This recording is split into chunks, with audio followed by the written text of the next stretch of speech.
No, it's no. See, what is going on here? Because it says in broadcast. So hold on. Let me give it a minute. What is going? Because it says stop streaming or in broadcast, which we don't want to do yet. Why isn't it showing up on YouTube? Okay, here we go. Okay, yet. I see. Okay, sorry guys, we are still trying to hammer out some of the details on our new streaming setup. But anyway, so I went through this just before, and we weren't streaming, but I'll do it again. I'm Scott Circle, and you're here on. This is my channel, and but I want to let you know I've got a new YouTube channel that I just launched. I've got a link in the description if you go there.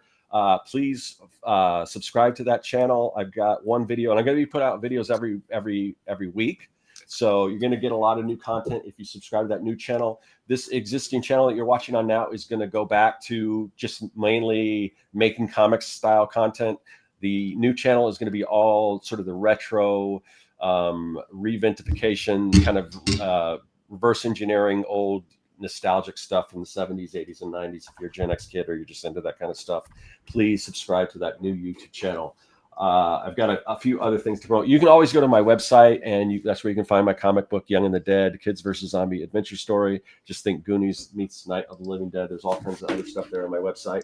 The other thing I want to mention, also a link in the description for my Kickstarter that's going to be launching next Monday, and there's going to be some early bird rewards. So you want to go to the pre-launch page. Just click to be notified for that. It came from the fridge. This is what I'm launching. They are retro style wax packs. Again, just like you would see back if you're into Garbage Pail Kids, wacky packages. I'm going to be launching that on Monday. So a lot of cool stuff coming. So stay tuned. So subscribe to the new channel, sign up for the pre-launch page, and all that stuff. So that's what I got going on. Josh, what about you? All right. So if you guys have not, you want to check out indie comics that are basically pretty heartfelt and tell some slice of life type stuff. You might want to check out Two Stories, which is my graphic novel that talks about learning how to navigate depression and deal with things like panic disorder, as well as growing up as a nerdy kid who dressed up as Indiana Jones for an entire year. And this is before cosplay was a thing, so you can kind of posit how that went. Doing that every day of the year in elementary school. So that's Two Stories. And I think you guys will like it. Hand-lettered, handed to you. At bookstores everywhere, so mostly bookstores online. And then Jacob's Apartment, which you can request at a local library. You can have your local Barnes & Noble get a copy if they don't have it already. Or you can just order it on Amazon as well. Jacob's Apartment's about like two polar opposite roommates that find themselves drawn together and are haunted by their childhood pasts. And it kind of talks about how weird it is that young adults are chased by their childhood ghosts, and dreams and reality start interweaving. So it's kind of like if you took Eternal Sunshine for the Spotless Mind, put it in a blender with Ghost World. That's Jacob's Apartment. And lastly, if you like rock and roll, which I know you do, because we have an audience of red-blooded Americans who like rock and roll and punk rock. And if you like punk or rock and roll, check out my solo albums, Joshua Kemble. You can just search for that, spelt the same way on StreamYard, or not StreamYard. Oh my gosh, my brain's in a blender today. On Spotify and all music streaming platforms, and my other band, No Saboteurs. Give it a listen. Even if you don't purchase the albums, I get paid like a couple cents every time you listen to the song. So. Yeah, check out that music next time you're working on art, and watch my live streams on YouTube. That's all my stuff. All right. And speaking of live streams, we have someone who live streams pretty much every single week. Erwin Papa is our guest today, who does. Yeah, maybe you've seen his live streams. If you haven't, please go. If you dig this show, you're going to love what he does. Go to the link in the description, or even under his name here on YouTube, and you can subscribe to his channel, check out what he's doing. But he does a lot of cool stuff in the community, online and in person, locally in Long Beach, California. So Erwin, good to have you on the show. What do you want to promote? You said when I first invited you, you said I don't really have much to promote, but you got 3 books out there. So you got 3 books in front of you that we see. So let us know about that. I'm always like trying to like think about the future stuff. Like I don't have anything new to promote yet, but yeah, we do have a bunch of books that we've done through Ink and Drink Long Beach. I'm one of the co-founders of that art community. We started out as a monthly art event where we did it at a bar. Supply and Demand is our current current venue. Started at the bar, hung out every month. COVID happened, so everyone was stuck at home. Shout out to our member Enkidu Vargas, who set up our Discord and also helped out with us on OBS and Twitch and just streaming online in general. He helped out with all of that stuff. So with the Discord, we were able to expand the membership outside of Long Beach, outside of California, where, now it's become across America and globally. And through that, we've got confident enough to do these projects together. And still keep up with the monthly events. And then because of the Discord, we're also able to do these online events that were supposed to be like a substitute for the monthly in-person event.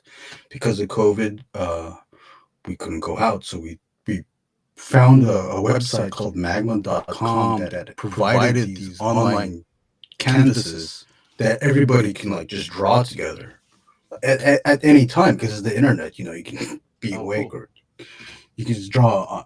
You can just draw. So that kind of replicated, because on our Ink and Drink nights, we roll out paper onto the tables and people would draw together.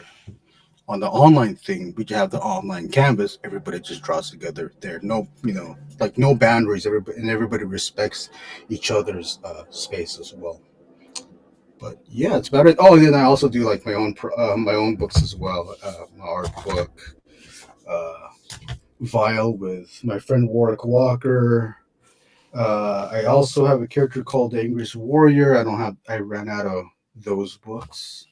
Oh, but I do have a Kickstarter for the Angriest Warrior. If you want to look up the Angriest Warrior on Kickstarter, you'll find the pre-launch page there. And I did also contribute to this book, Psycho Gorman. I don't know if you we had it might have been in the chat when we Andrew Bellinger. we had Andrew Bellinger on, and he was talking about about Lethal Comics and everything. So That's a little story in here with writer Cody Goodfellow. I think that's about it. Lots of stuff. So I want to start off by talking a little bit about Ink and Drink Long Beach, because when you said that you've kind of branched out beyond that, because I've been talking to, because as I mentioned in the top of the show, I'm gonna go back to, on this channel, this being more comic focused, and in doing that, I kind of want to do what you're doing as far as not only building online community but also in person. And then I've been talking to Lance, who's the owner of Gold Key Comics, and he owns a few. I don't know a few. I know he owns at least one bar, and we were talking about doing a local live stream here in Arizona, in Phoenix, and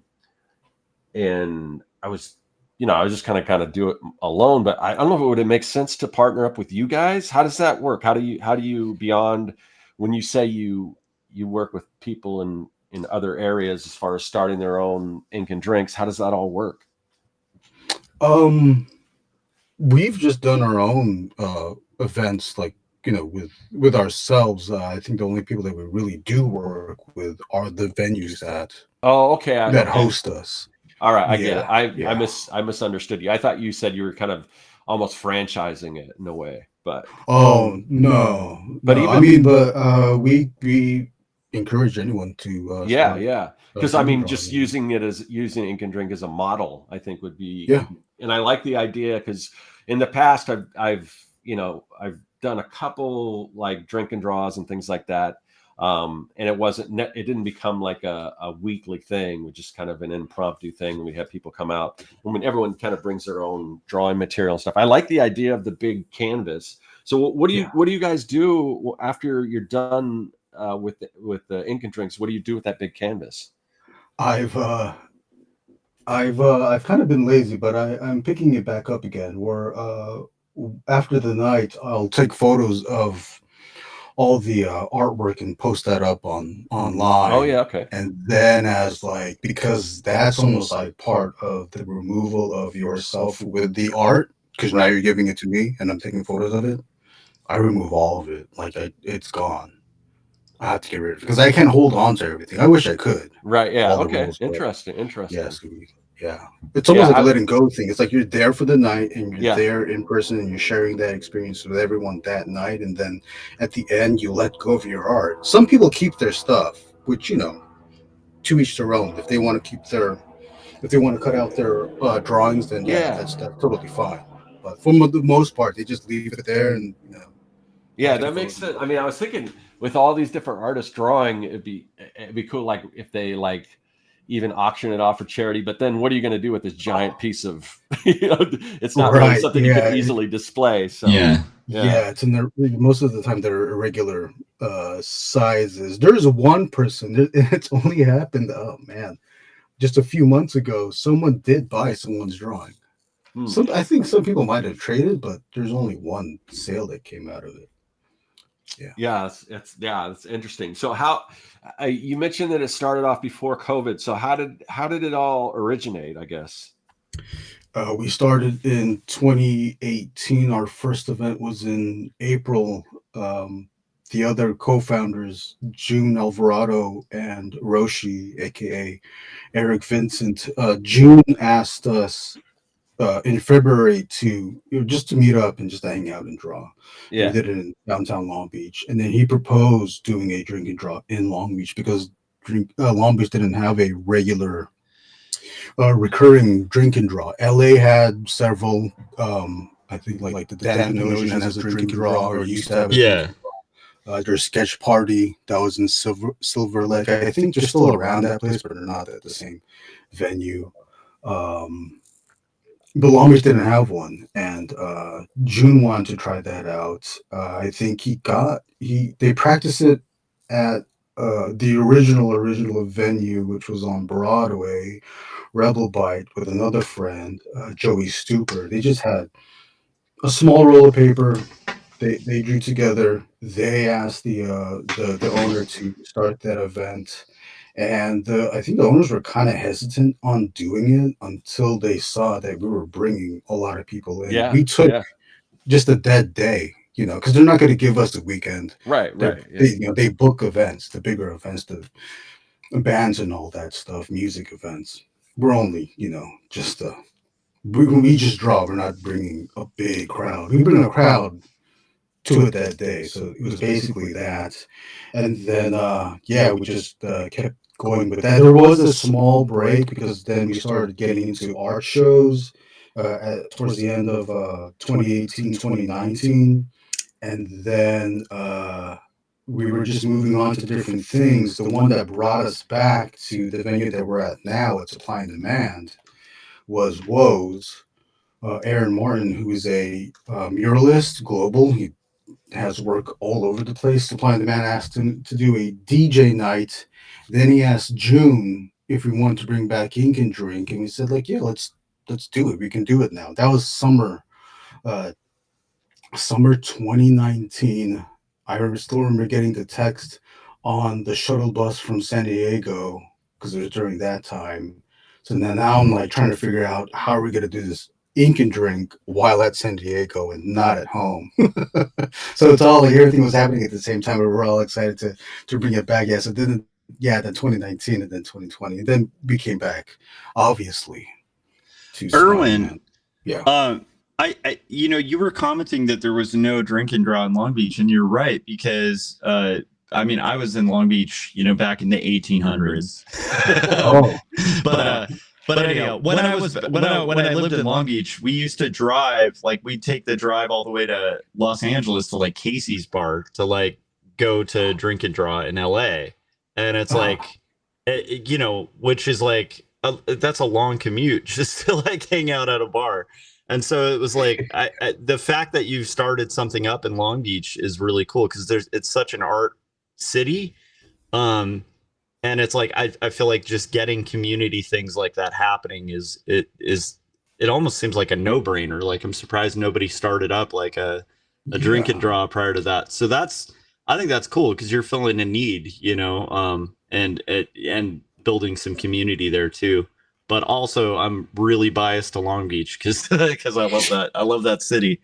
So yeah, that's awesome. Hey guys, real quick. We're getting people said there's an echo that's kind of off and on with both Erwin and Josh. Oh. Erwin, do you have YouTube open or anything?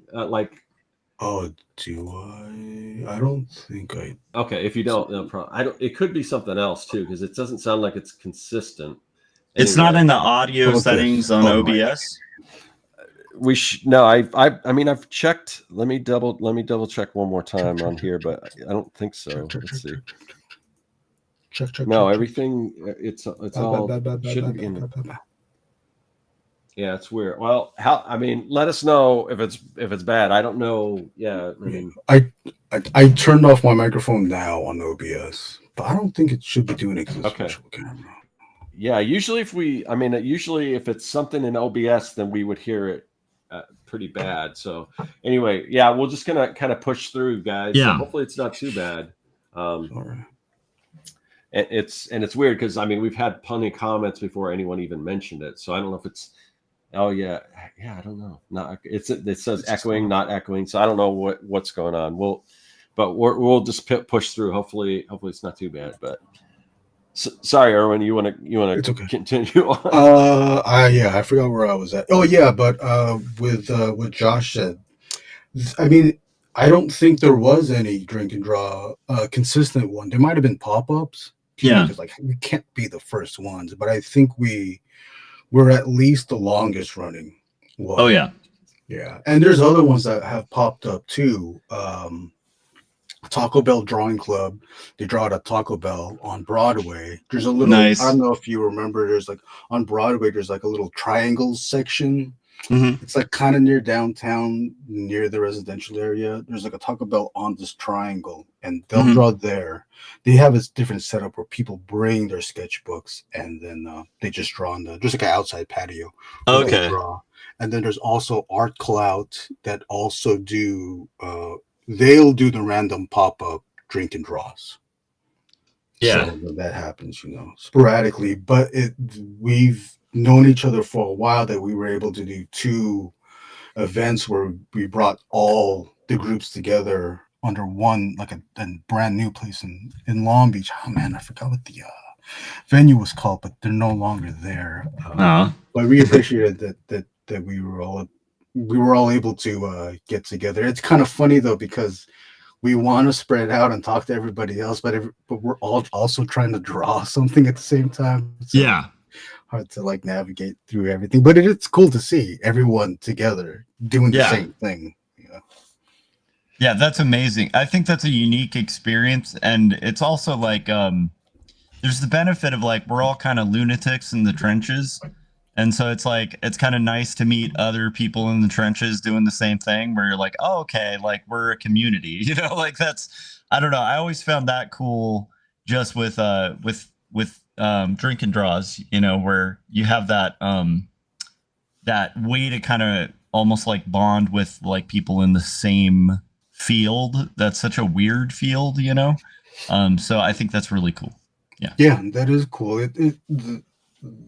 With that too, it's like some people like sometimes we get known people, muralists, Woes, Nichos, who's another big muralist, other people that work in different parts of the industry. Phil Ramirez, who sculpted toys since the 90s. He sculpted, I don't know if you collected toys as a kid, he sculpted the Earthworm Jim figure for Playmate. Oh, cool. Yeah. I think he sculpted it like when he was 17, 18. So he's still like relatively young. Oh, nice. He's like probably like just 10 years older than us. Yeah. And he did that.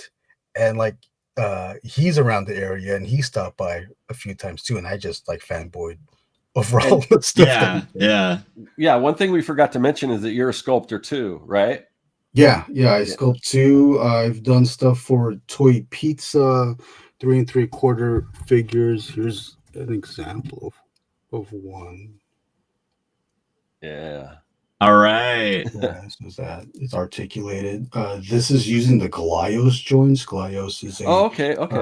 oh, you're familiar with it? Yeah, I've heard of it. Yeah, I've heard I'm of not it. Yeah. familiar. You gotta fill me in. So you can all these pin joints are universal. The arms are the same joints as the legs, as the boots. Okay. Then now you can put the boot in the arm. Okay. You can put the arm in the leg, and then the same thing goes with the waist. Oh, that's amazing. It's really tight though.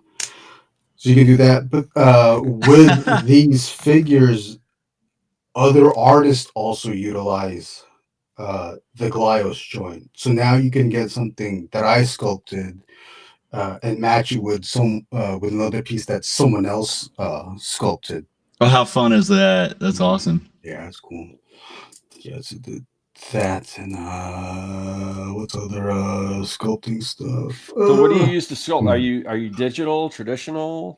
I'm traditional. I use epoxy putty. Okay. It's 2-part compound. It has a 2-hour working time. So I can something like this. I'll sculpt this section within 2 hours. Wait for that to set, and then move on to the next. It's nice because the medium starts off soft, so it's kind of like sketching. It's kind of like drawing. So when you start off soft, you're blocking the forms in, the major shapes in. And then once it starts to cure and starts to harden, that's when you get into the detail, because now the material can hold that detail. So yeah, it's almost like laying out and then doing penciling and doing inking. Yeah. Yeah. But the sections are so small because you can't sculpt the whole big thing and take your time on a bigger surface. You got to start on smaller surfaces. So on the subject of toys and things, are you going to DesignerCon by any chance? I used to do DesignerCon when it was here in Pasadena and LA, but I'm going for the first time next month. So nice. I'm kind of excited to check that out. I'm just going as not as an exhibitor, but just to check it out. And then I think you'll have fun there. Yeah, if I hear it's really difficult to get into now, but if I can in the future, I might try to get in, because I do all the like wax packs and this retro stuff that I'm doing. Someone was asking talk about drawing clubs. There's it was I think it was Dylan that said Taco Bell Drawing Club, yes please. Yeah, I love that. Yeah, so you can follow that. That's cool. Yeah, definitely follow that. That is beautiful. You see some stuff. So, are you anything in particular that you're looking forward to at DesignerCon? I just kind of want to check. I always watch people's video posts that's like an old school Taco Bell. I know that Taco Bell. Yeah. That's been around for a while there. It's kind of it's kind of a tributary, but I've been watching a bunch of stuff, how they just don't, like, all the new restaurants, they just look like boxes. So there's no character to them. Yeah. It's like not like the old days where they had the pizza with the red roof, Pizza Hut with the red roof, or the Taco Bell that kind of looked that Adobe style. But that's cool. Yeah, that's old school. Yeah.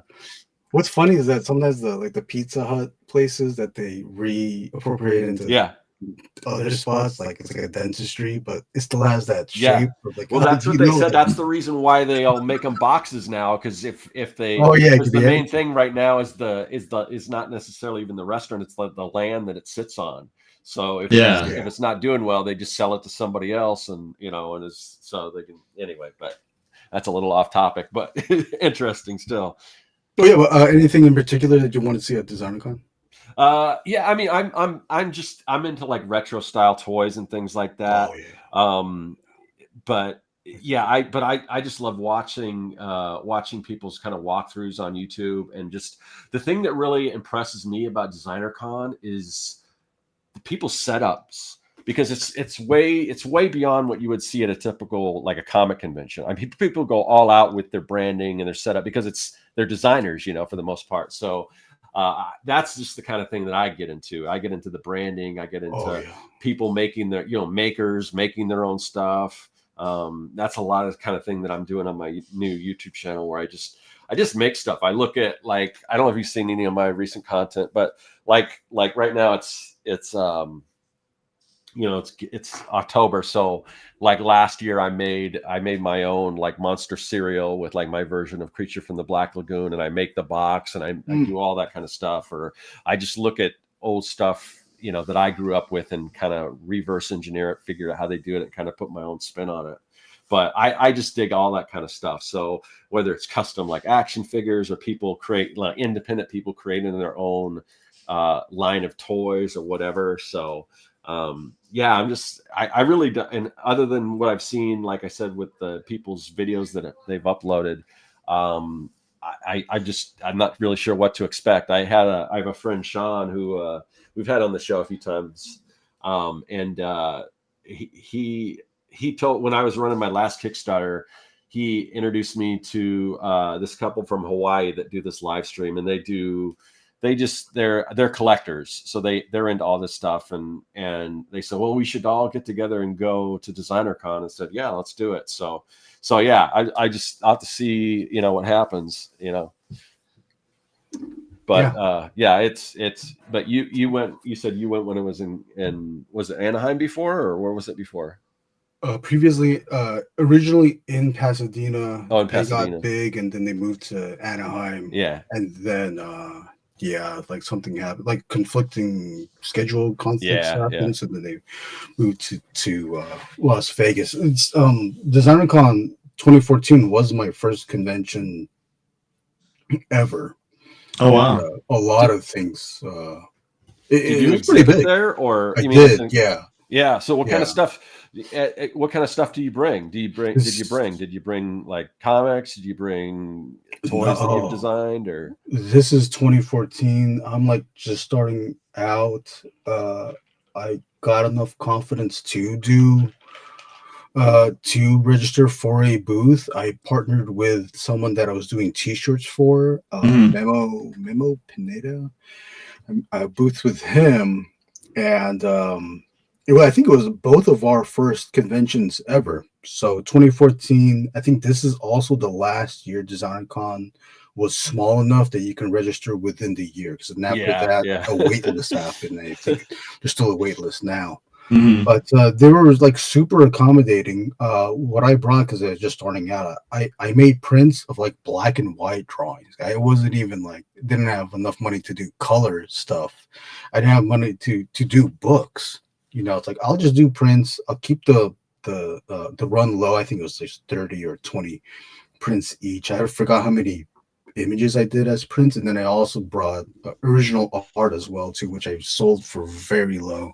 My camera's not focused, but but they were super accommodating to the point where the booth next to us, they left in the afternoon of the first day. I think it was a 2-day event. Did you guys spread out?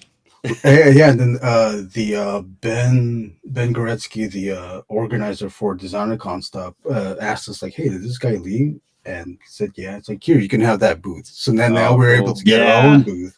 I was able to spread out more stuff, and so now I had space to display the original art, and I got in contact with Sideshow because of the original stuff, because I was able to show stuff. Yeah. Oh, cool. That, from years, maybe 2 years ago, I partnered with David Igo, who was the art director at Sideshow at the time. He's now moved on to Tweeterhead. They do licensed statues, mostly DC and Masters of the Universe. But now he started his own line of his characters called the Monsters, which kind of is like the Glyos thing, where you can pop off the limbs and replace it with other characters. He put out 2 figures in a Kickstarter last year, and I was able to help him design most of the characters. So that's awesome. It's like a long what do you call it, like a slow burn process. Yeah. Yeah. Yeah, that makes a lot of sense. Yeah. That's wild though. I think that's pretty cool, and that kind of matches most friends I've known who've done Designer Con. Is like it seems like it was a pretty good con. I don't know anyone who's done it recently though, so that probably is that wasteless thing. But it also, like, I heard it was a really cool con just in the sense of like the weird variety of cool stuff that like different designers are doing. Yeah, so that's really cool. Yeah, it's almost like, because it's not comics. I think we're mostly comics guys. I mean, you're doing trading cards, Right. but it's Well, like I do comics too, but yeah. yeah. Oh yeah, you do comics too. Yeah, but it's kind of like you're almost like the perfect person for that, because Yeah. it's not just comic books, it's other stuff. It's not just art toys. It's almost, I'm hoping that it opens up more, but it's slowly becoming other stuff. It used to just be resin toys and Yeah. vinyl toys. Vinyl toys is still a big thing with DesignerCon. Like, Yeah. that's never going to go away. People will just go to register to attend DesignerCon just to get in line to get into a lottery for a chance to buy a vinyl toy. Yeah. They're never going to your booth. They're never going to any of our booths. It's similar Yeah. to San Diego. There is a question that Dylan wanted to know which is bigger, San Diego or Designer Con. I'm sure San Diego. San Diego Comic-Con is the biggest convention in the world. Yeah. Of any convention, it's the biggest in the world. So yeah. And does it, like Erwin said, Designer Con is totally different from a comic convention. Maybe, I mean, there might be some similarities, but it is based on, like you said, a lot of vinyl toys, which I'm not really familiar with a lot of that. I mean, it's cool to look at, but I couldn't tell you a lot of vinyl toy artists or anything like that. Yeah. So there's a lot to learn. Once you go there, Yeah. like, you'll be exposed, and there's a lot to learn. And if you keep going, you'll figure out like who the big guys are and who the small guys are. I will also say that comic books don't do too well there, because there's other stuff that they focus on. But my friend and I, June, who's the co-founder of Ink and Drink, we've tabled there since I think 2017, and we've done okay. Like, we always make our table back in the booth back. We were even able to afford a corner booth just so we can have our equal space, and we've done well. I mean, not super great, but we can always pay our table back, and that's all we really want. Yeah. So your trading cards and stuff, I think that might work. You just have to, I don't know. I think it's everything's always a marketing thing and letting people know. Yeah, and they do have a lot of bootleg stuff, because I mean, I do my own original trading cards, but then a lot of the stuff are based on like movies that I don't have the rights to, that just never made cards for, so I just make them myself. And, but I've seen a lot of bootleg stuff there before, so I don't know how they what they do about that. I mean, I think the convention organizers don't mind that too much. I mean, because the vinyl toys, they do that too. They'll even do it where they'll skirt around it. Well, they put out a vinyl toy, but then let's say it's just like some type of monster, but then they'll color it Bart Simpson colors. Right? Yeah, know what it is. Yeah. But no one, it's not said out loud. Yeah. I think they have almost like the T-shirt laws of it, where it's like you can kind of skirt a little.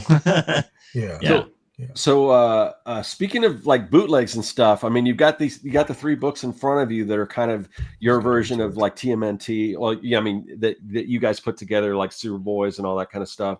So explain how all that came about, because it seems like I remember seeing this stuff on Cartoonist Kayfabe a while back, and back then there weren't a lot of people doing kind of like bootleg stuff, at least here in the States. But now it seems like, I know Jim Moffat just launched a like his kind of Spider-Man kind of knockoff version and stuff on Kickstarter and stuff. So it's becoming like a huge thing. And it seems like you guys were kind of there on the ground up. I know in Japan, they've been doing that kind of stuff for a long time. But, but here, like I said, here in the States, I hadn't seen a lot of, people doing kind of what you're doing. So talk to us a little bit about what you're doing with these anthologies. Yeah, this was our first one, called Endangered African Hornman and Juggy. This came out of hanging out on Discord again, near like 2020, 2021. I think 2021 is when we started Discord. So around that time, we were just drawing together on the online canvas. I came up with a premise where, like, what if we did a story where it's Juggernaut and the Rhino, and we all did stories. Originally, I wanted like just a story through line where each artist takes a certain amount of pages to finish that story. But I was like, oh, that's too much control and just too much to wrangle, and it's just too much of a limit. What if we just had every artist do whatever they want as long as they use the two characters? This was also kind of like this was our first Kickstarter, so this was our test to see if we could pull something like this off, and we were a little bit too ambitious. This is a hardcover. Wow. Yeah, I see that. Yeah. I don't know why we did it, and it did bite us. We did have to pay. We had to pay some of the shipping for some of the books, but we were just super ambitious. I mean, we were able to fund it. I don't know if it was within a day, but within that week, we were able to fund it. Oh, that's cool. But look at this. We even put a bookmark. Yeah, I know. That's so cool. Yeah. So, so we were able to do this, and you can see all the contributors in here, and it was just a fun thing to figure out. It was a bit of a chore. Just imagine, wrangling this many people, to turn in stuff. We've done anthologies before, been involved with them, and I feel I've never run it before, but the people who did, it was frustrating. I feel like you've got to have a little bit of a death wish if you're running an anthology, because like everyone I know who's run an anthology, at first they started out, they're like, this will be fun, and then by the end of it, they're kind of like it's almost like pregnancies where like somebody has a kid and they're like, never again, that was horrible, and then like a year later they're like, oh, we're expecting, and you're like, really, again? It's I don't know, that's impressive that you could wrangle that many people to kind of get those delivered. And then put it all together and fix the formatting and the couple anthologies we did, basically the only stipulation was that you've created a book before, because we didn't care kind of what your skill level was or whatever. And it was kind of cool because we had some really amazing artists and some people that are just kind of getting started, but it was part of this community that our friend Kevin started called the 100 Days of Making Comics. And the idea is that for 100 days, you work on your comic every day and vlog about it or blog about it or whatever. And at the end of that 100 days, if you completed that challenge, then you could be in the book. And that way we at least knew people could deliver, because that's the biggest problem. We're talking I keep hearing like our friend Scott Loss talk about, he runs these anthologies and there's like, people who what was the complaint? I don't know if you want we don't want to get into but people taking way longer than it's good to create pages and stuff like that. Let's just say the delivery time he's expecting is like beyond reasonable, and it's kind of surprising what people will find like impossible to deliver. There's always a brand new project. And Joshua, like at the end of this one, I said, this is our last one, we're not going to do it anymore. We did 3 more. Yeah, of course. We did 3 more. Oh no! I love that it's called Sewer Boys. Yeah, is that like a TMNT reference? Or? This is definitely a TMNT reference. I was taking my walk late in the evening, and I was just trying to think of like, what is our follow up to this? The titles, by the way, are just genius. Like Juggy and the Sewer Boys. Yeah, right. So I mean, like we're trying to hit on every pop culture. It's Marvel. Yeah. It's Teenage Mutant Ninja Turtles logo, but it has nothing to do. And it kind of, I just realized now, like this kind of was like a premonition to this. Yeah. And then we just carried it over to this. Yeah. So this one came from an idea. I was walking and I was it kind of stemmed from, I don't know if you know Dave Baker, Yeah, well, I know Tom Dave. We've had Sure. Dave on a couple times. Yeah. Oh, okay, yeah. Yeah. Halloween Yeah, Boy. I gotta get Dave a pack of the Buckaroo Buns. I keep forgetting. Yeah. But Oh yeah, he's a yeah. big buckaroo. And Dave is a friend of a lot of people in the Long Beach Oh, circle there you that go. I know too. That's yeah. the connection. So, I we knew have. there was There a we connection. go. Yeah. Okay. Yeah. So Dave Baker, I knew him. I knew him at Meltdown Comics on Sunset. There was Yeah, no, yeah, I yeah. never got to go. I'm so bummed that I never got to go to Meltdown. Yeah, Do R.I.P. God, where do you live? I live in Phoenix, but I used to Oh, you're listen Phoenix. to. Oh, There was a yeah. podcast. It was I forgot what it was Oh, called, yeah. but one of the guys that he had this awesome podcast, and I forgot, but he did it live from Meltdown. Are you talking about like Nerdist? No, like 'cause Nerdist no. did their Yeah, whole they were thing there from too. there What for a was it while. called? They've had a Pop podcast culture there, too. something, or it's been debunked. I mean, it Mhm. hasn't been Oh, live okay. for a long time, but Yeah. it was so a really cool podcast. I met Dave there. I inked one of his action hospitals. I think it was the third or second one. I did that. So, but then he also had these other projects called Shitty Watchmen and Shitty Dark Knight. Yeah, they're so good. Yeah, and then his they remade the whole graphic novel of Watchmen. They remade the whole graphic novel. Panel for panel, guys. Yeah. Panel for panel. The way they did it too, it's like they took Shitty literally. Oh yeah. They would draw it as bad as they could. Dave's point was that they can draw a page as bad from Watchmen, based on Watchmen, but it still reads. Mhm. Because Alan Moore and they made something that was perfect. It was easy to read. 9 panels, you can't beat that. It's easy. Yeah. Left to right, zigzag formation, easy. Same with Dark Knight. 16 panels. Batman. You just draw a stick figure with pointy ears. That's Batman, right? You can just draw that, And people had fun with it. Tom Neely, he changed the dialogue. I think Jim Moffat also changed dialogue as well.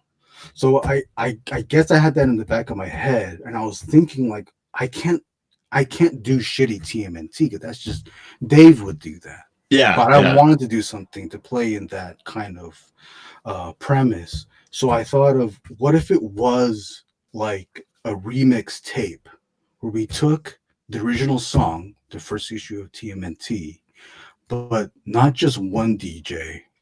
We had this many DJs. Yeah. And if you have this many DJs, they got to pick whatever pages they wanted to do. We assigned them pages, but then on top of those 2 pages, they were given the option to do another 2 pages of whatever they wanted to do. So that means, with this page, for the first page, it's replicated 4 times. It's kind of sweet too because it's Ninja Turtles is 4. So this page, I don't know if you're super familiar with the first issue of TMNT, but the panel layout is the same. This one's done by Bob Kurthy, where you have a small panel up top with of Leonardo, and then you have the group, and then the Purple Dragon Gang on the bottom. Yeah. And then when you turn the page, let me see. I just love that first take of the turtle. Yeah, Really looks like a turtle there. Yeah. He's got, still got the turtle mouth, which is kind of awesome. Right. And I like the idea that you get to see the same artist's take on those pages. Yeah. To see how different people approach it. That's great. This one's by Philip McVan. His approach was that he already knows that if you're a fan, he knows that this. There's a panel drop, there's just on the bottom. He changed it where now he's focusing on the weapons, right, and then showcasing his version. They're super mutated. They're not even, they're barely even turtles anymore. I love it. Kevin Anthony Catalan, he drew all the knockoff. Things. Samurai Pizza Cats, Street Sharks, Biker Mice from Mars, and SWAT Cats. Oh, I love that too, because it's kind of riffing on the whole thing in general, because that was just a whole thing when I was a kid, man. There was before those toy lines, there was I remember the hamsters and was it what else? I used to buy. I probably had the first issue of almost every knockoff. They kept making all these different knockoffs. That's so great. So we keep moving on. You get the double page spread. Oh, this is the one that happened for the first page was only 3 times, but yeah. So we have that. This is another Kevin Anthony Catalan, which he did 2 pinups. I think the secret was that he did 2 pinups. He called them commissions, and then we printed it here in black and white because it's a black and white book, trying to save cost on producing the book. And then I think the following year or within 6 months, IDW publishes the drawings that he put in here in color as Comic-Con exclusives. So we got to print it first. Yeah, that's cool. Oh, nice. That's the little that's the that's one bit of advice I always give people is that, you know, try to get multiple uses out of anything you draw or create. Oh yeah, most definitely. Here's mine. While you're flipping through that, Erwin, we did have a question from Edie wanting to know when do you guys realize? When did you guys realize you made it as artists? I don't know. Have we realized that? I don't know. I think that's always a question that we ask. I don't know if we've realized that. I think that's a perspective thing. Yeah, I think to every artist, we always look at other artists and go, they're the one, right? And then you'll meet them and realize like we're all kind of on this weird journey of like just trying to kind of make art. I'm fortunate I get to do this as a living, but there's always the next tier. There's always the next thing goal you're trying to hit. And it should be that way. No matter where you are in your journey, you always want to get to that next level. So you don't want to rest on your laurels wherever you are. So it's kind of a hard question to answer, but yeah. The one thing I will tell you, this isn't making it, I don't think, but the one thing I will tell you that was like a big light bulb moment for me was when Art bought my house.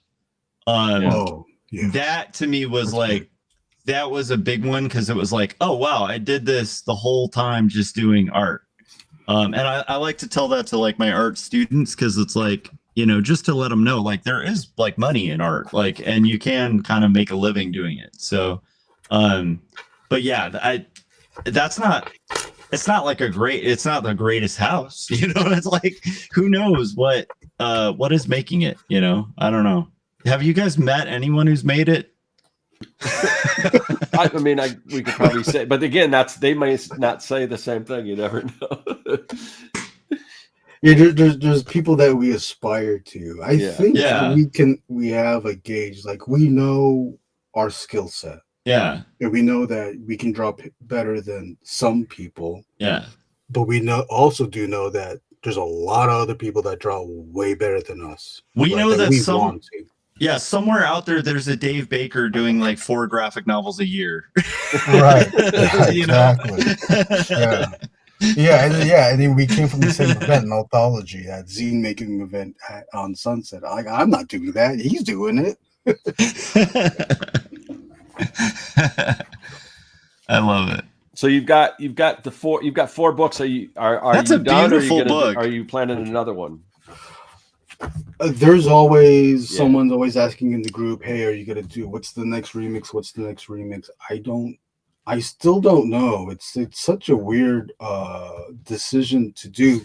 We did a poll and then TMNT was the top choice. The second choice was X-Men, so we decided to do giant size X-Men. But then after that, I kind of want to do something DC. I kind of love that you did X-Men, but then it's like the title migrates like in Jughead. Yes, exactly. Yeah. But I love that you continued it as Sewer Boys too. Yes, exactly. With no reason. I got a lot of comments about that, like, why is it called Sewer Boys 2? Shouldn't it be like something to do with X-Men? I was like, no. This obviously references TMNT, but this is also us now. That's the brand. Like, that's the brand is Sewer Boys. Yeah, it's become a brand. So then we just carry it over. Because if you know this, then this is the sequel, because there's a 2 on it, right? It makes so much sense, but like it makes so little. Like it's beautiful. It makes so little sense and so much sense at the same time. That's beautiful. Yeah. So we got this beautiful cover by Skinner. Like we were so. I love Skinner stuff. I got his Skin Crawl magazines that I got from Kickstarter. That's so cool. Yeah, and he had this. If I don't know what his YouTube channel is, but you guys, if you search he had this. He created this show. It's so great. If you like the stuff that I do, he kind of does that same kind of thing, and he had like celebrities and stuff on, but he did this kind of art show, and it's kind of like not a sitcom, but it's kind of like his own version, like a Pee-wee's Playhouse. Have you seen this, Erwin? Yes, yeah, I remember great. That. So like it's super fun, yeah. But yeah, I love the sewer top in the background. That's great. And I did get Etch a Sketch. That's definitely in my wheelhouse with all the retro stuff that I'm doing. Yeah, the Etch a Sketches were done by Jerome. Oh wow, that's crazy! I just thought that was a graphic, and I didn't realize somebody's actually doing Etch a Sketch. That's amazing. Yeah, he drew it. That's crazy. He drew it. These two logos are by Bob Kurthy. He's like now our go-to logo person. I did the first one. I was like, because I was also like trying to like figure out, like, I don't want to like tell people what to do. Let me figure it out, because I needed to figure out how to do this as well. Yeah, those are fun to do. Once we found someone to do this, it was like, yeah, you know what to do. you can go. You can do it. Yeah, my local comic book shop, they've got big banners in their windows, and a friend of ours that's been on the show, Eric Henson, did the artwork for it, but then they needed me to do like the logos, and so I got to do. It's fun to kind of take those existing logos and kind of recreate them. So I did like surprise comics in the Pokemon kind of lettering, and then another one, it was like, I think, Full Metal Alchemist kind of font, and that's awesome. So it's like and Spider-Man and all that kind of stuff. So I love doing that, where you kind of do these homages. I actually think you can learn a lot from doing that too about design, because like when you deconstruct like how they built it, it's like now you know the secret. It's like I don't know. I think there's something to be said for that. That's amazing. There's a lot to study from. Yeah, with the logo stuff, because like once you like replicate, now you're like really studying like almost like the in between, like how much space is that, and why did they do it, right? Well, can I use this? And then when you do try to use it, it doesn't fit. So like now you got to figure out like, how do I make this fit? Because it doesn't say Teenage Mutant Ninja Turtles. It says Super Boys. It's a less letters, and you got to try to figure it out. Right. Same thing with here. Like, I still don't know like why Bob chose. We know the general stuff, why he chose this font and the number 2, but like why this purple, why this yellow? I guess he pulled it from there. I think originally this was a different color. Yeah, Skinner definitely has his own kind of unique palette that he uses. Very vibrant. That's pretty smart palette, because it's like go ahead, sir. Oh, sorry. It's just using analogous colors and then their analogous complements, which is kind of cool. That's really that's beautiful. Yeah, yellow with the purple. You get the orange there because it's the secondary. But when Skinner turned this in, then Bob readjusted the colors so that it fit, Yeah, it looks great. Yeah, and then you had the green in the background, which was a carryover from Skinner's artwork. Bob adjusted it so that it was raised higher, and I think it also like moved towards this side too, so that it was able to fit the corner box that these are drawings or whatever. Yeah. This is a great book. Again, so every artist was assigned a certain number of pages, but then they also were able to do extra pages that they wanted to. This is one of my extra pages next to Valley Dweller. I did this one. I don't know if you're like super familiar with Giant Size X-Men, but this is when what's his name? The Native American guy, Warpath, shows up and he fights a bison. Thunderbird or Warpath? Thunderbird. Yeah. Thunderbird shows up and he's fighting a bison, but in this one I made it where it's T-Hawk from Street Fighter fighting M Bison. Yeah. And I totally just traced. Well, I traced a pose, but I drew my own proportions on it. So this is a Thunderbird holding up that bison and then slamming him down. So like I made it where it's like T-Hawk super happening. Yeah, but it's so cool. We had made it even where page 1 and page 14 were kind of like mini galleries. So page 14 is that staircase scene where Oh yeah, Professor yeah, X yeah. gives the 3 new characters their own costumes because they didn't have a costume before: Storm, Thunderbird, and Nightcrawler. Oh, not Nightcrawler, Colossus. Yeah. So everyone got to, or people that wanted to, they were able to do it. And again, here, like, see, this guy chose to do it from a different angle, Oh yeah. but he also kind of exposed, like, if you switch the angle, then now look where the arrows of the word balloons, it's all kind of like tangled up behind Right. each other. Yeah. This Oh is yeah. kind of It's hard to. but That's why then you guys playing that stuff. yeah. So it's like exposing that, and like, he didn't bother to like fix it. He just almost kind of left it as is. Oh, that's Yeah. It was great. just like seeing it from a different view. Like, no, Cochrum's like, why would the original team, Claremont and Cockrum, like, let's draw it again, but do it from the other side? Like, they're not gonna do that. Let's do that. Here's mine, where I use the original, the first page of the cover, but they're all villains instead of they're villains or counterparts of the. Do you color your own pages when you do this? I do, yeah, and Yeah. I tend to just do flats. I like. 'Cause I like. It seems like a kind of a running theme where you do a lot of sort of that monochromatic look, like we did with the blue characters on the top. Yeah. I dig that. Oh, I do too. Kind of use Well, that. this one, I think it's from. Oh, is I it? pulled Okay. that from the original. It seems like even the page you showed before with that battle scene, it seemed like that one panel was kind of that kind of that blue look, This was Brunson.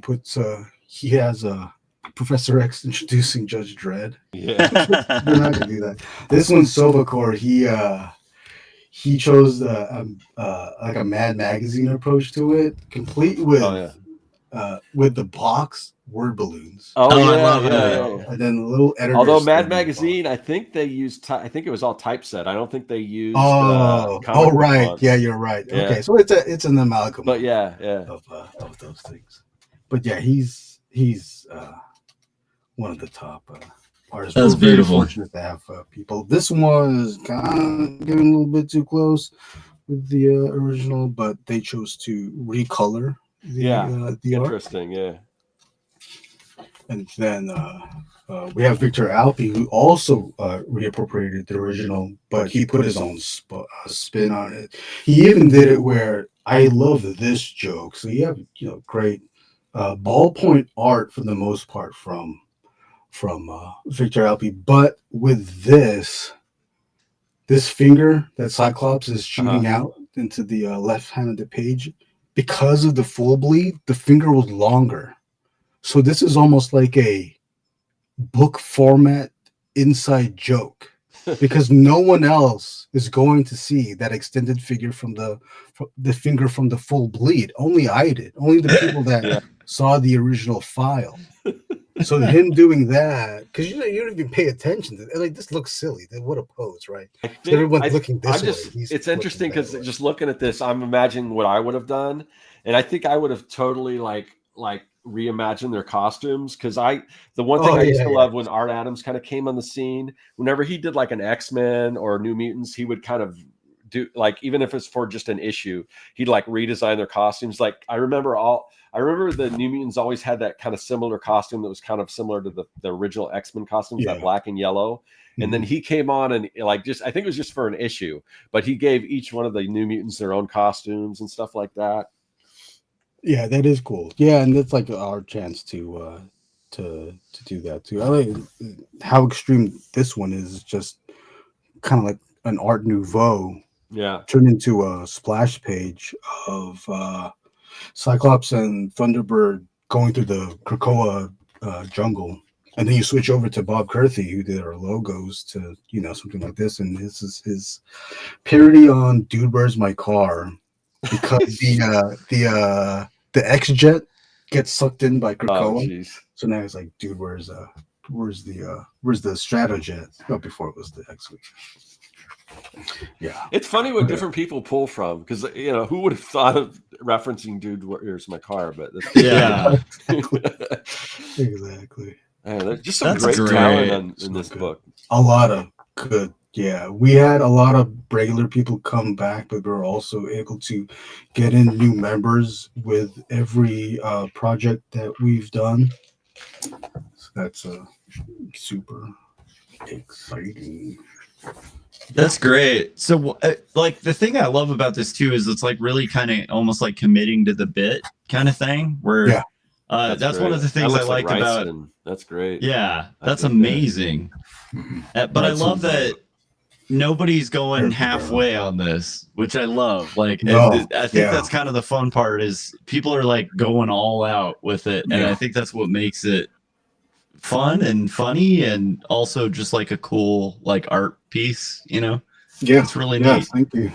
Yeah. With Godzilla. even with these projects, yeah, Godzilla with Hedorah. This page was the origin of Krakoa. So this is my page. I basically Oh, you just did that? placed them where the characters were, Yeah, and then just like subbed in Hedorah and Yeah. Godzilla, and then since Hedorah is the what do you call it? The pollution monster, I Uh-huh. added in place of the X-Men is the environmental Oh, that's great. characters. Oh, yeah. Man Yes. Thing, Swamp Oh. Thing, Captain Planet, I love that's that. great. Avenger, and Poison Ivy, and then the Lorax as well. That's cool. Yeah. So we did that.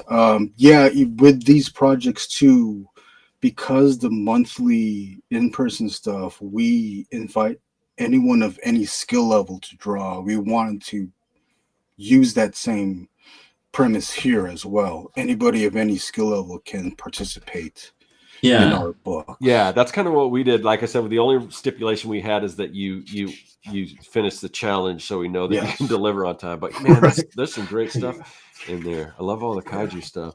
So, wow, that's cool. So, do you ever? I know you know typically when you do the drink, the ink and drinks, you've got the big big sheet of paper and everything. But have you ever, like when you're working on these books, do you ever get people together and like kind of bullpen style it where everyone brings a page and just works on their page together and No, we haven't done that yet. It's That'd be always yeah. kind of always kept it separate because the monthly in-person stuff, like the paper is out there on the tape on Yeah. the table already, so people are automatically going to do that. Yeah. I mean, we do hang out on the audio chats on Discords, and sometimes there will be people drawing these pages during that time, but no real like set event where, hey, let's all draw together. I love that. I'm a fan of Sewer Boys now. Yeah. So how long have you been like live streaming?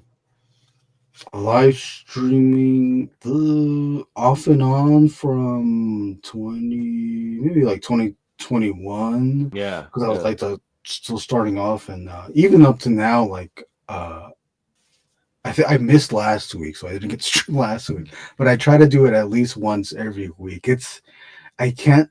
And maybe you guys can help out. I can't commit to a schedule because Yeah. I can't have something ready to do every week. Right now I'm penciling a 20-page comic, and I'm penciling it, but I'm trying to figure out like what is my schedule. Can I finish 5 pages of pencils and then ink that at least one during that week? Yeah. And then I guess off time, like I'll just go back to penciling until it's all penciled, and I can definitely stream every week. It seems you're pretty consistent. Like you said, you maybe miss a week, but like that's kind of my problem with this channel is that, when I started doing this new content where it's just very highly edited and everything, I used to put out videos once a week or more.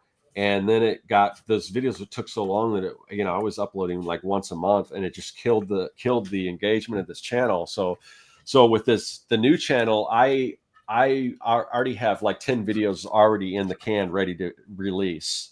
And then while I'm and so at least I'm like ahead of the game. So then I'll be able to release one every week, and then in the background, like batch record like a week's worth. Like another month's worth of video, and like whatever.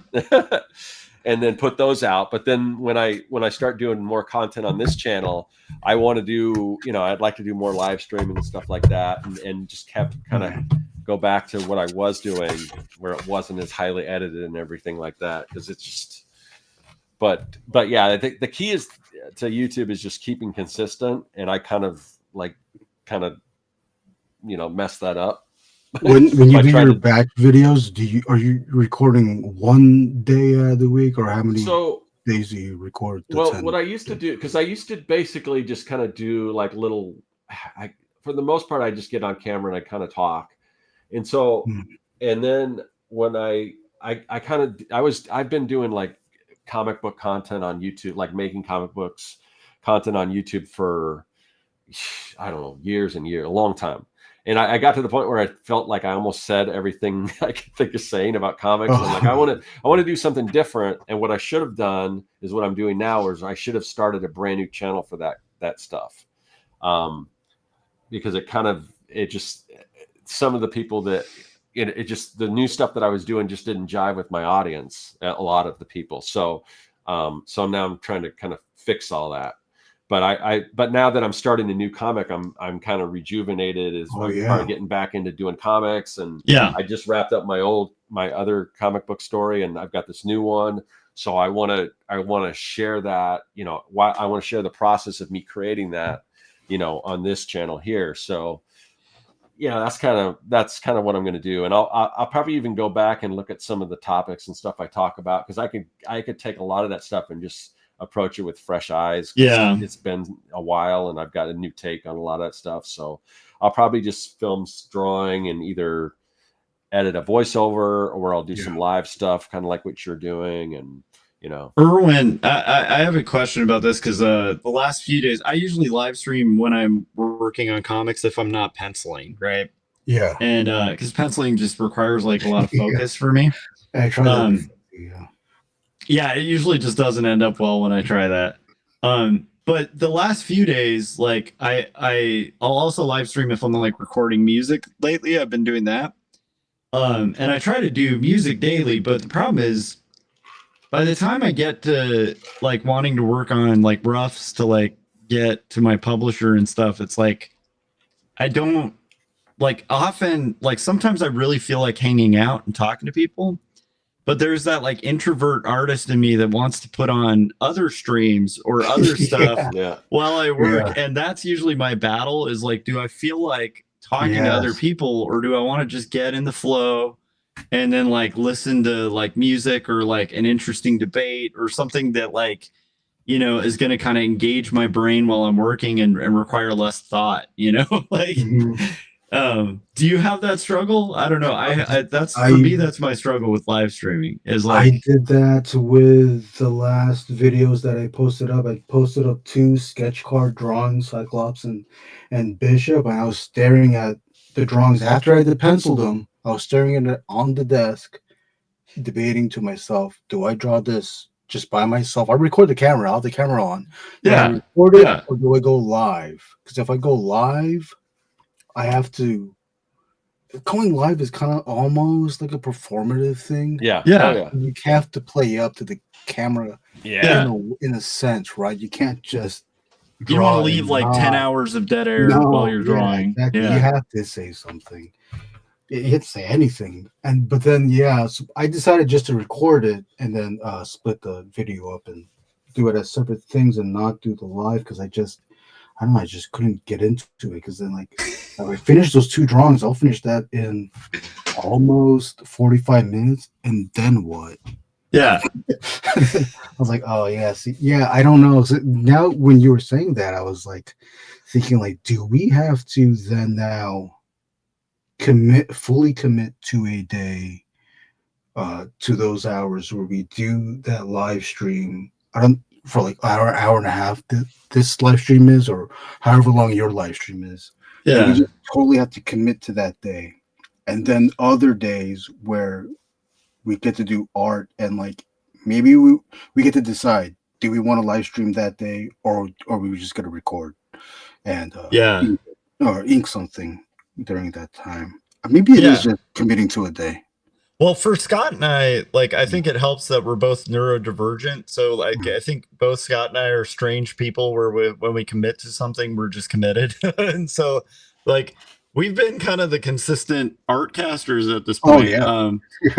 We've had like different Artcasters kind of come and go, but I think something about Scott and I, we're kind of like, we enjoy doing it. We already kind of have a routine of it. Once we agree on a day, we're both pretty good for our word. So I think if we Yeah. were doing it alone, it might be harder to commit. Yeah. You know, Maybe that's what it is. Yeah, because maybe there's it definitely is. Thursdays where I'm like, man, I'm exhausted. I don't feel like it. And then once we get in the flow of it, it feels good when Scott and I do it. But I think it helps that I never want to let Scott down. And I Oh, think right, Scott's yeah. in a similar thing where he's like, yeah, well, I want I want to hang with Josh at least like once a week. So Yeah, it's a you're way for committed us to to getting hang out around. and Yeah, talk might art. even because you've got to. I mean, this whole episode is about community, but there's probably other people in the drink and draw that maybe you could partner up with. Because I mean, it's the same thing with like for sure. Ink Pulp. I mean, they've got 2 or 3 people on each one of their shows, and it's kind of easier to kind of bounce back and forth when you got other people. I mean, the chat's great to do that with, but maybe even if you had like a co-host that you guys could both like do that'd be good. and that might be something to do too, and each hold yourself accountable. But it seems like you're super. I mean, you're super consistent. I mean, I thought, for the most part, you're pretty much weekly, live stream. And I like the sketch card thing. I mean, I would prefer like with that, maybe even a voiceover, because most artists are kind of have it going while they're working. And if it's kind of silent or even like speed draws and stuff, I'm not as big into unless for some reason I got my attention is just because a lot of times it's just kind of on in the background. But Gazilcher in the chats that's says, Bob. That's the guy that does our logos. Oh, nice. Okay. He said, where the F is my Stratojet, Erwin? I don't know. I didn't leave. I left it with Mike. Go ask Mike. What is a Stratojet? Is this a Stratocaster jet? No, it's the original X-Wing before it was called X-Wing. It's called Stratojet, yeah. Before they figured out. I didn't know that. See, I'm a guitar nerd, so I hear Strat and I think guitars. I have a sickness. Is it called the X-Wing? I don't even know if it's even called the X-Wing. The Blackbird. Stupid idiot. X-Wing Star Wars. Oh, the X-Wing. Okay. I mean, the X. Yeah, I guess I see where you went with that because X-Men and yeah, I know what you're talking. Because first I'm like, I'm pretty big on Star Wars stuff, and I didn't know that there was a former name for that. I've heard them called like snub fighters and stuff like that. Yeah. That's funny. Okay, I got a question real quick just for my own benefit. So, and this is kind of the question artists always get, but I'm going to ask it anyway. So I was watching. I think it might have been the Cyclops one. You were using a pen that it kind of had a brush pen effect, but it looked like it was a felt tip. Do you remember what you used for that? Because it didn't look it was kind of it looked like almost like it was Japanese, had Japanese writing on it, but it didn't look like a brush pen. It looked like a felt tip, but it was given like a brush pen look to it. No, you might not remember. I was just curious if you knew off the bat. No big deal, but it's on one of these. I don't think so. Wait, what's the writing on that? Let me see. Oh, maybe that is. Yeah, that might have been it. Yeah. That's it. It's a Tomball. Okay. Fudenosuke. Okay. The black casing is a soft tip, while the blue casing is a hard tip. Okay. I can send you the info on it. That's the one you're spinning around right now is the one I know. I just thought that because I was looking at your lines, and because the problem with sometimes with brush pens, I found a nice brush pen that I like that I can refill with my own, because I use like the what is it, the little Martin, springy thing. I use the Black Star ink, and I fill my own brush pens with them. But I also I love the feel of a felt tip, but usually they're not permanent, So I'm always looking for different. I'm the opposite, where I really like the ones with the actual like brush tip, because like a felt tip, I mean, unless it's a Sharpie. There's something about Sharpies, because probably like when I was a kid, like learning on a Sharpie. Yeah. But I always remember how crappy it was when your Sharpie started running low. And And like I just associate that with all felt tips. Like so even when I'm doing like demos for like my students, because we use cheaper materials, you know, so I'll be like using a felt tip like brush pen or something, and I'm like, it just doesn't feel the same as like the ones that have juice and actual, Well, you know, if I'm like not brush for hairs. comic books and stuff, but if I'm just writing, I like these Papermate Flair pins, and they're okay. classic felt tip, Yeah. but they're not Okay. permanent, so I wouldn't illustrate with them or anything. We're finding a difference here because my favorite thing is a Pilot V-ball. If I'm just sketching like in a sketchbook or I'm just writing, like I like Pilot V-balls because that wet ink. I don't like the felt. Get the felt out of here. I'm This just is the kidding. one. This is the one from high school that we were all into. Grade school. Yeah. Like Oh, 8th yeah. grade in high school. Like we love this. I don't know if this is the exact one. Those are pretty But good. Those are like the gel one, right? It was kind of like, yeah, it was a gel, and that was cool. Mhm. That was cool in high school. And then these ones always got stolen. The Presto. Oh yeah. Yeah, I Well, just Well, Presto, I got the I still same use. reason. I'm so bad. I use whiteout pens like for my white on my pages. I on my used the original pages. Molotov, what is it? Oh, I use those for Is like that the remarks. Molotov cocktail that No, it's you use not to Molotov. fight the rich? Molotov. I hate it. Yeah, they're graffiti artists use them, but they're good for like blocking out like when you do remarks and things like that. But they're also okay for like corrections and stuff. Is that like an acrylic based? Yeah, there we go. Yeah, This it's kind of one's, shake. It's like a paint pen. It's almost. Yeah, it's pretty much like a Posca. Like a Posca, yeah. Yeah. Yeah, Bosco. But this Dude. is pretty opaque. I got this recommended by Marcus Joju. I have noticed that you can on Amazon get like just these generic like acrylic brushes, and they'll give you like, you know, like 28 colors or something for like $10, and they work great. They work like amazing, just like a Posca. And I was like, wow, that's crazy.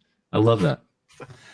JG Art World says supply talk is happening. I'm all about it. Yeah, I mean, it always divulges into like. That's another video I want to do. Like I'll stare at I'll just stare at these. I'm like, oh, I gotta film. Like that'll be cool, right? Everybody likes seeing what people are using. Yeah, the biggest just thing. stare at Everyone these. wants to know what you're using. You know. Yeah. And as much as I tell people it's not the tools, I want to know what the tools are. Oh yeah. Anyway. I was thinking about that question. Hey, what pen is that? Yeah. And at first I didn't like that question, but now I understand it. I have a different understanding of it now. As long as you know that it isn't the tools, but you Yeah. still want to experiment with different tools and you want to see what those tools are, but you got it. But you realize that's not going to make you a better artist if you've got a better tool. Yeah, you see the quality of line when someone else uses it. Then it gets curious. Like, what pen is that? It's good for an experienced artist. It's not a great question for a beginning amateur. No, because they think that it's just I'm gonna make these lines. Like, nah, if the hand is doing this thing, this is what you pay attention. You guys will get a kick out of this, like just to break kids of that. Because I teach art in high school now. It's like a new career because I got burnt out art directing. And what I'll do is like the first few days of class I'll be up there doing like a demo, you know, with like a basically like a IPEVO like projector, and I'll be working on my stuff, and then I'll intentionally spill my coffee all over it, and I'll pretend that I'm surprised. I'm like, oh no, what'll I do? My fragile art is ruined. And then I'll show them how you can save a piece, even like that's funny. Throw coffee at it, whatever, right? Like it's a lot of the time you can make art with coffee if you want. Like it really doesn't. It's really about the drawing. And I mean, obviously we've all had that nightmare with a comic page, which is a nightmare if you tap the coffee. But it's still like, it is one of those things. I think young artists definitely need to break from that. Make art with whatever you got, you know? But yeah, later on, like, cause I remember the Pentel pocket brush, Scott, you know, that I'm obsessed with. Mm-hmm. Like I found that out from Graham Annabelle when I moved to Portland, cause he was using this brush and it wasn't commonly available. It had a little kanji on the side. And I'm like, what is that? And then he's like, oh, this is the Pentel pocket brush pen. It's the best. And I tried it and I instantly like put away the Series 7. I'm like, I don't have to clean it up. I can just throw it away when it's done. That is amazing. People using this pocket. I tried using it before on just inking every line. Like I can't ink every line. Yeah, With that.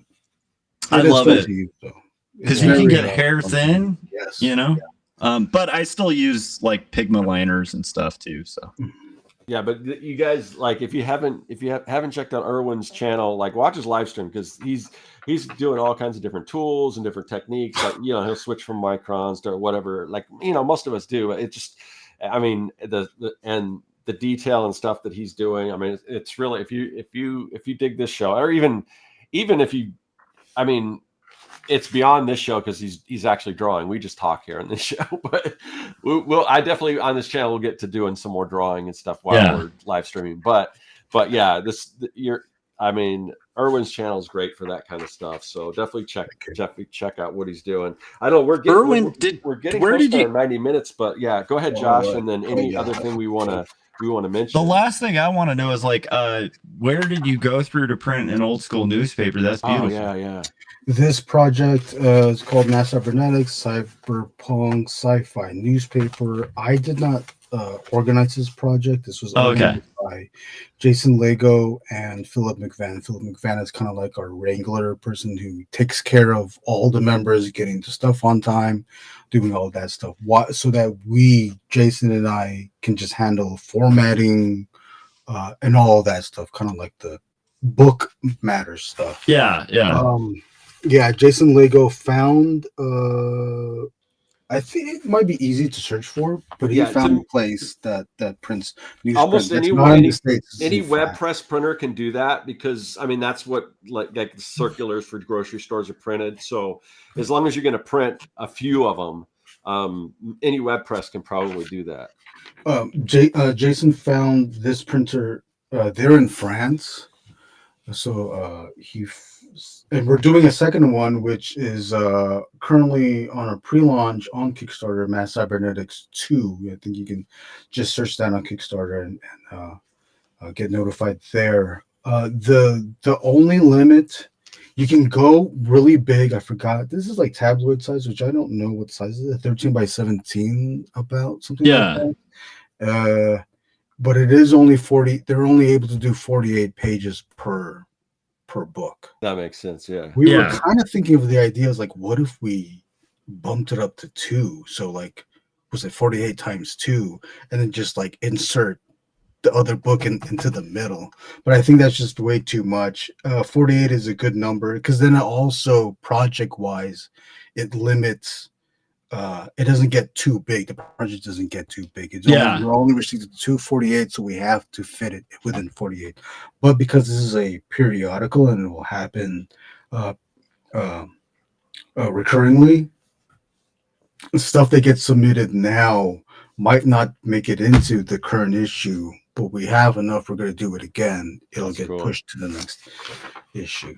That's great. I just love that so much.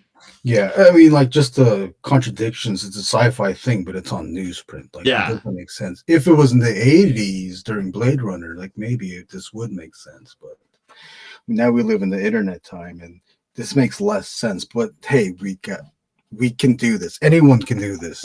We can still print on newsprint. It's just hard to find. But with Scott. Scott, you gotta let me know what these web-based printers are, because we could not find any. I found it to be pretty hard to find. Or if you can find it, usually the print runs are still like ridiculous. So they'll be like, if you order 20,000 and you're like, I'm not going to sell 20, like the top selling comic isn't selling 20,000. Like that's just not going to happen. I have a friend, if I can reach out to him, but I have a couple friends here locally who, they used to put out like a, just basically what you're doing, like a periodical. Theirs was all black and white. So, but it was like comic strips. It was just people doing different comic strips, and they put it out on newsprint just like that. So I could probably find out from them who they use. But I would just assume, and again, like Josh said, the problem is probably the amount you have to, the minimum you have to get printed. But if you're going to your local grocery store and you're seeing these ads, there's a printer there. Yeah, there's got to be somebody. Oh yeah, that's what we were thinking too. Like, how come we can't find it? LA Times. My dad gets the LA Times. Like, How come we can't get in contact with the LA Times printer place? Oh man, I love it though. I love that you made that happen because I was thinking about that for a little bit with Two Stories. Initially, I was thinking of putting out single issues on newsprint. Kind of was the inspiration for working so big, Scott. Like that's one of the reasons. That looks great too. Jeez, such beautiful work. Erwin, where can, like, let's say I'm seeing this and I want to pick it up. Is it too late? Have the Kickstarters run, or are these available somewhere? These ones, the ones I've shown now, they are available. I have a Store Envy. Scott put a link in there. Mass Cybernetics, I don't have it on my Store Envy, but if you reach out to Jason Lego, you just find Jason Lego on Instagram. I think you can just search for Jason Lego. He's also a Skull Dude Joe on Instagram. You search for him, you can contact him and get the newspaper. Or even if you just join our Discord, the Ink and Drink Discord, you can reach out to Jason probably that way too and get a newspaper. Yeah, but for the most part, these books I have on my. Yeah, go the was it the link tree? I can't remember the link. Yeah, or the link tree. Yeah, you can find it through the link tree as well. Awesome. But the store, I put the Store Envy link. So if you want to get any of these books, you can go to the Store Envy link in the description. Also, I put a link to Erwin's YouTube channel. Plus, it's not clickable, but it's right under his name here. Yeah. If you go to the description, it's clickable. But definitely check out what he's doing. And if you're local to Long Beach, go. Stop by. Go ahead. Oh, I was just going to say, or do what I'm hoping to do here is just start your own if you can. Oh man, that makes me, because I know the owner of the best microbrewery here in the valley, and I'm thinking it might be a possibility to talk about a drink and draw, but I'm like, do I want to organize something? Yeah. It's so much work. I'm really stunned that you guys do that you wrangle these people together and get it. It's a little easy running that, because the hard part, I guess, if you have confidence issues, is asking the venue, hey, can we do this one night? And like kind of the easy part is like, we're only asking for one night, and we want one dead night. Give us your worst night. Yeah, just give us that. We do ours currently on the last Thursday of every month from January to October. November, December, we take the break because of the holiday season. And we also notice too that no one really shows up because people. Good to know. That's good to know too. Places. I'll probably start mine after. Hopefully I'll be in the first of the year around that time as when I'd like to start doing one. Make it happen, Scott. That's exciting. By that time, I'll have some new content on this channel and stuff like that. So more content, and then you'll also have, like, if you do it live, if you do it in person, you can record some clips from that becomes reels, right? That also can become a video if you want to record that long during your event. But that's like Lance Linderman, the owner of the new Gold Key Comics, he's also got a comic shop, and I went over to the shop, and it's this big shop, and they've got like a bunch of different not vendors, but different companies in there. Like there's a company that sells toys in there. There's a company that does gaming, and so it's kind of, what's that? Yeah, it's a big store. Yeah, it used to be. Can you do the event there then? Is that what you're bringing it up? Well, I asked him if we could do it there, and he said he has a bar too. So I mean, I asked if you could serve alcohol here, and he said, well, I own a bar too. I love how you're like, I'd like to do a drink and draw, which is typically done at a bar, but maybe we could do it at a comic shop. And he's like, oh, I happen to own a bar too. Yeah. Like what an interesting guy. I own Gold Key, a comic shop, and a bar. He also has a podcast studio that's not really it's basically just a room that he podcasts from at that venue. So at the comic store. It might even be cool to do something live from there too. So I'm playing around with all kinds of different ideas for this channel, different things that I can do, comic related. So we'll see what happens. But exciting, Scott. Good. If you can also figure this part out too, because this is something I've always wanted to do, which Sketch Party has done. They've done days outside of their drink and draw events where they do like a small bazaar festival where like a mini con where all the members get to sell stuff, So it's That's cool. Yeah, That's a great idea. We've got here in Arizona. We've got. Do you know Ryan Cody? Oh, hold on. Ryan Cody started. Okay. Anyway, just for the audience, Ryan Cody, who we've had on the show, he started the ASCAF, Arizona Comic Arts Festival, which is like indie comics festival, which is awesome. So we've got that here, which is cool. So there's some cool stuff happening, and there are other here in Arizona and Phoenix in particular. There are other drink and draws already going on, but I kind of want to do my own, to be honest. I think that'd be cool, Scott. I think you should, especially with those like resources. Like, I mean, why not? Because you know some people who have a place, and it'll happen. So, but yeah, that's locally, and like I said, if that's not something you could do, then that's one of the reasons I wanted to have Erwin on, because he's got the in-person communities going, he's got the Discord community going online and the live stream and everything. So, I mean, I think a big thing of what I want to do going forward kind of with this channel is connect some of these disparate comic book communities. I mean, there's, I watch the guys over at Ink Pulp. I watch what you're doing. I watch, there's a bunch of different communities, and why not try to at least in some way kind of connect them, or at least have a little cross-pollination between some people that, are in this one and also that, so we can kind of branch out and, do all that stuff. But I love the company. That's great. I love that a lot of what you're doing kind of reminds me of like the long tradition of like Mickey and the Sky Pirates, kind of stuff. Like that's been, you know what I mean? Like where you're riffing on, like copywritten characters and stuff, but like in a really cool indie way, I just saw the Ant and the Aardvark. I haven't thought about that cartoon in forever. Do you remember that, Josh? This is not an Ink and Drink project, but it's kind of like it's an anthology. It's called Spring Special, organized by I forgot who the organizer is. Sorry, where's his name? But there's a bunch of artists here. You can see that. And everyone, again, it's kind of like the Hornman and Juggy, where we all got to take a property and do our own spin on it. Obviously, I did the Gumby, which I showed previously. Yeah, that was great.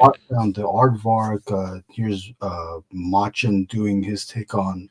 It's kind of like a pulp noir, based off of Big Mac Tonight guy. With Mac Tonight, all McDonald's characters with the yellow and red of the McDonald's. That's great. I love it. Like my God, like this, like you're looking at this. It's fantastic. What is that? G.I. Joe, Jurassic. This is Jurassic Park. G.I. Joe. I love it. Yeah, I saw it in there somewhere. Of course not. Oh, there it is. Yeah, there's a lot there. Yeah, I totally forgot about. Oh, and it's Jetsons too, but I totally forgot about the Aardvark character. That's so great. I used to love that cartoon. Zombie. Oh, that's great. So I mean, the proof is in the pudding right there. Just check out the stuff Erwin's doing over on his YouTube channel and on his Store Envy page and all that kind of stuff. Anything else? Last words? Anything you wanted to say that you didn't get to?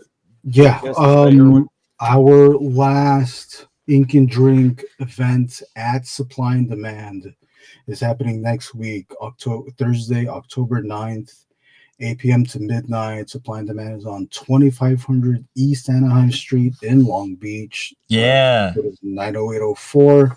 Come see us there. Let's celebrate our last night at Supply and Demand. They're moving on to different things. We were fortunate to find a new venue, which we'll be announcing soon after next week's event. But it's going to be a good one next week. It's awesome. I'm so jealous. I miss Long Beach all the time. My favorite bar, Alex's Bar, is there, and the Red Room. Bar. That's a pretty cool bar. I like that bar. They have just like legends of punk rock just stop by and play gigs all the time. And then Velvet Elvis paintings. What's not to love? True Blood was filmed there. Yeah. I love it. This is beautiful, man. Thank you. Yeah, thank you. It's been fun having you on. Yeah, we'll love to have you back, especially when you have something you want to, like a Kickstarter or something you want to promote. Oh, yeah. New. Josh, what about you? What? Let us know what you before we close. Oh out, yeah. So if you want to catch live streams, obviously watch Erwin's. I'm going to be like watching him more often now too. This was awesome. His stuff's really inspiring. But once you're done with that, keep an eye on my channel for live streams. Joshua Kimball on YouTube, and then Buy Two Stories or Jacob's Apartment if you want to support indie comics or slice of life kind of stories.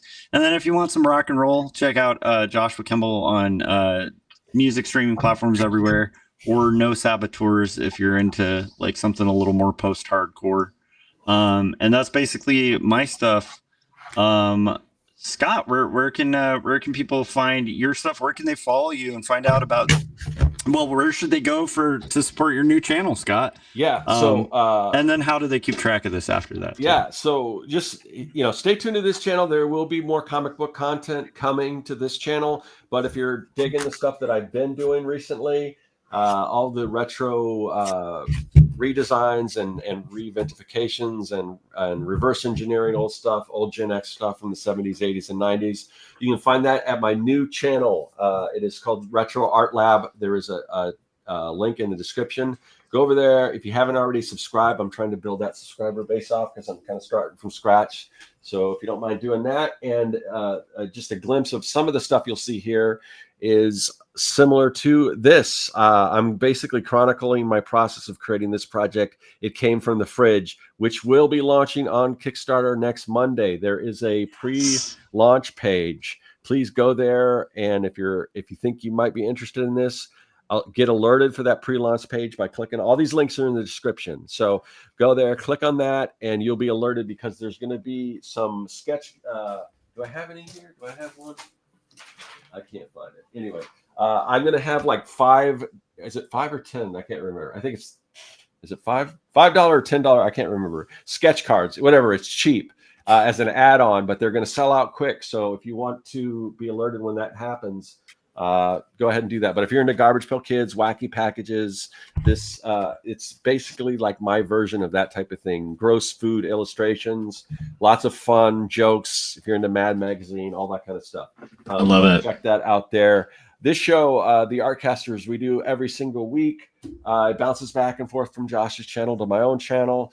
We have a different guest on, a different topic. So if you want to know exactly when we're going to go live, who the guest is, whose channel it's going to be on, then join our mailing list. There's a link in the description. We don't spam you or anything. The only thing we do is about 30 minutes at least before we go live, we let you know through that mailing list. We'll give you a link and everything. So join that. And I want to thank everyone in the chat. I'm sure Erwin had some people, some of his followers and stuff come see what we're doing over here on the Artcasters. So if you're new, like I said, we do this every single week. And likewise, I want to return the favor and send as many people over to Erwin's channel as possible. Because he's just doing cool stuff. And anytime I happen to catch him when he's live, I don't always comment because I'm usually doing other stuff, but every once in a while I get to get in there and comment. But he's just really doing some cool stuff. So thanks for coming on, Erwin. We definitely want to have you back when you got something you want to promote. Other than that, thanks, chat, and we will see you guys all next week.